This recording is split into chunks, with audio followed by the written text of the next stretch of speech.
ਬਿਸਮਿਲ੍ਲਾਹਿਰਰਹਿਮਾਨਿਰਰਹੀਮ। अस्सलाम वालेकुम। जी आया ਨੂੰ ਰੈਕਸ ਕਿਚਨ ਵਿੱਚ ਸਾਰੇ ਦੋਸਤਾਂ ਨੂੰ ਖੁਸ਼ ਆਮਦੀਦ। ਅੱਜ ਅਸੀਂ ਵਾਈਟ ਸਾਸ ਪਾਸਤਾ ਬਣਾ ਰਹੇ ਹਾਂ। ਇਹ ਚਾਈਨੀਜ਼ ਡਿਸ਼ ਹੈ ਤੇ ਬਿਲਖਸੂਸ ਬੱਚਿਆਂ ਨੂੰ ਜ਼ਬਰਦਸਤ ਪਸੰਦ ਹੈ ਤੇ ਬਣਾਉਣੀ ਵੀ ਬੜੀ ਆਸਾਨ ਹੈ। ਅੱਛਾ, ਜਿਹੜੇ ਦੋਸਤ ਮੇਰੇ ਚੈਨਲ ਤੇ ਪਹਿਲੀ ਦਫਾ ਆਏ ਆ ਤੇ ਉਹਨਾਂ ਨੇ ਮੇਰੇ ਚੈਨਲ ਨੂੰ ਹਜੇ ਤੱਕ ਸਬਸਕ੍ਰਾਈਬ ਨਹੀਂ ਕੀਤਾ ਤੇ ਮੇਰੇ ਚੈਨਲ ਨੂੰ ਸਬਸਕ੍ਰਾਈਬ ਜ਼ਰੂਰ ਕਰ ਲੈਣ ਤੇ ਨਾਲੇ ਬੈਲ ਦਾ ਬਟਨ ਵੀ ਦਬਾ ਦੇਣ ਤਾਂ ਕਿ ਮੇਰੀ ਹਰ ਨਵੀਂ ਵੀਡੀਓ ਤੁਹਾਡੇ ਤੱਕ ਬਾਰ ਵਕਤ ਪਹੁੰਚ ਜਾਇਆ ਕਰੇ। तो आओ फिर वाइट सास पास्ता बनाना शुरू करिए। सब तो पहले असी पैन में पानी गर्म करांगे तो फिर असी ये अद्धी चम्मच नमक पा लें तो 1 चम्मच ऐल दा पावांगे। थोड़ा जिहा पानी नूं हिला दिओ।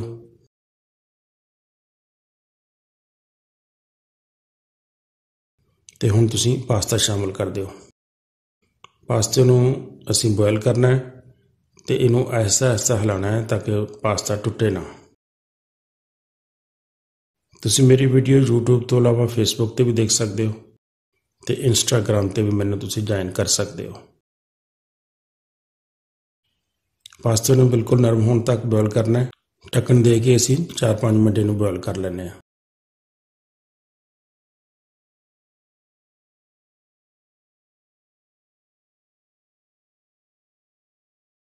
ਹੁਣ ਅਸੀਂ ਚੈੱਕ ਕਰਦੇ ਹਾਂ, ਲੱਗਦਾ ਹੈ ਕਿ ਸਾਡਾ ਪਾਸਤਾ ਬੋਇਲ ਹੋ ਗਿਆ। माशाल्लाह, ये देखो बिल्कुल नरम हो गया, साड़ा पास्ता बॉयल हो गया। हुण असीं इहनूं छाण लैंदे हां। इस तरह किसी बर्तन च पा के ते इहनूं अलहदा कढ लो। ते हुण असीं इहदे ते ठंडा पानी पाना है। थोड़ा थोड़ा ठंडा पानी पा के इस तरह हिलाउंदे जाओ। ठंडा पानी पाउण नाल फिर आपस च जुड़दा नहीं ते पास्ता कल्ला कल्ला रहिंदा है। पास्ता साडा बॉयल हो गया तो हुण असीं सब्जियां तैयार कर लैंदे हां। फ्राई पैन च थोड़ा जिहा ऑयल पा लो तो नाल क्रश की हुई 1 चम्मच लसन की पाओ। लसन अच्छी तरह फ्राई कर लो।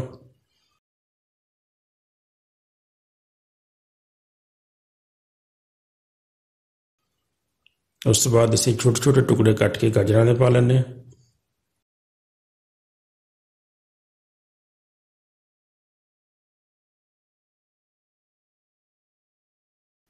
ते नाल छोटे टुकड़ों च कटी हुई शिमला मिर्च पा लो।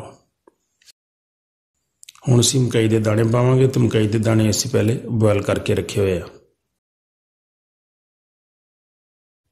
इन्हां सारियां चीज़ां नूं अच्छी तरह हिला लो तो 4-5 मिनट ढक्कन दे के इहनूं थोड़ा जिहा पका लैंदे हां ताकि अच्छी तरह साड़ियां सब्जियां नरम हो जान।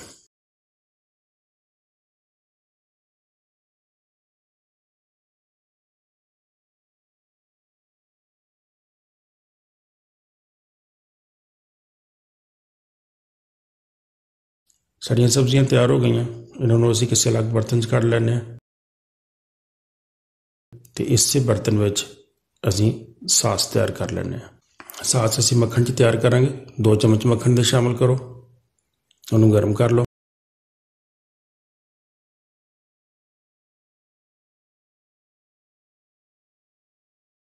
तो 2 ही चम्मच मैदे दे पाने हैं। इन्होंने अच्छी तरह मिक्स कर लो तो 2-3 मिनट मैदे नूं भुन लो।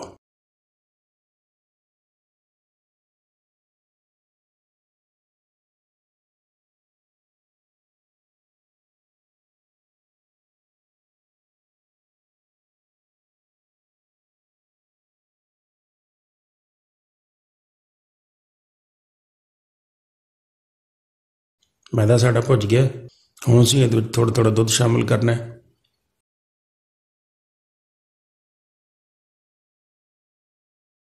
तेजी नाल हिलाई जाना है ताकि दुध जल्दी खुश्क हो जाता है। थोड़ा जिहा होर मजीद दुध पा लो।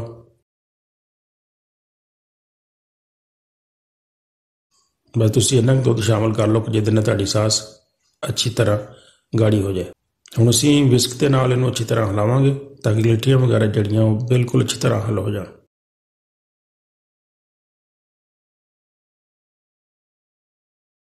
आधी चम्मच होने दे चिली फ्लेक्स पा लो तो आधी चम्मच नमक दी पा लो। चमचे का चौथा हिस्सा काली मिर्च पा लो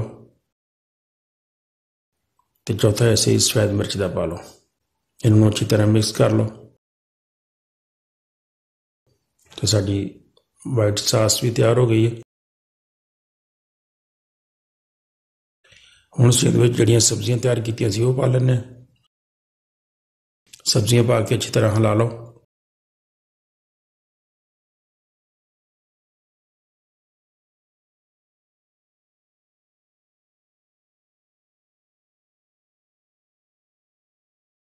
ਤੇ ਹੁਣ ਬੋਇਲ ਕੀਤਾ ਹੋਇਆ ਪਾਸਤਾ ਵੀ ਸ਼ਾਮਿਲ ਕਰ ਦਿਓ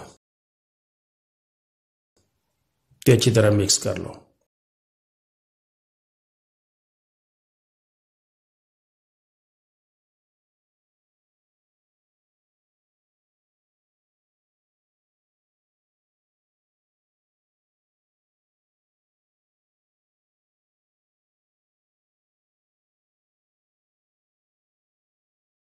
ਵਾਈਟ ਸਾਸ ਪਾਸਤਾ ਸਾਡਾ ਤਿਆਰ ਹੋ ਗਿਆ।